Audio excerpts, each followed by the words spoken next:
ఈ నియోజకవర్గానికి సంబంధించినంత వరకు ఉండే క్యాస్ట్ పాలిటిక్స్ను ఒకసారి పరిశీలిద్దాం. ఈ నియోజకవర్గంలో ఎస్సీ కమ్యూనిటీ 23% మంది ఉన్నారు.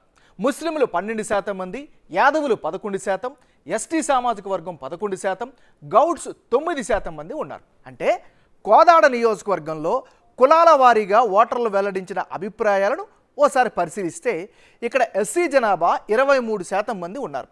వాళ్ళలో కాంగ్రెస్ పార్టీకి 50% మంది, బీఆర్ఎస్కు 45%, ఇతరులకు 5% మంది ఓట్లు దక్కే అవకాశాలు కనిపిస్తున్నాయి.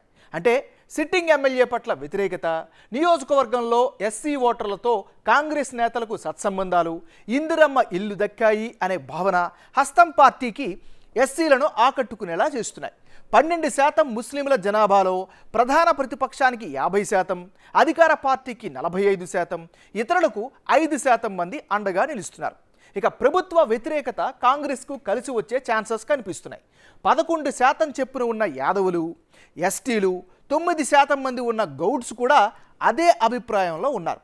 కాంగ్రెస్ పార్టీకి 55%, గులాబీ పార్టీకి 45% మద్దతిస్తాము అనే ఉద్దేశాన్నైతే సర్వేలో ప్రకటించారు.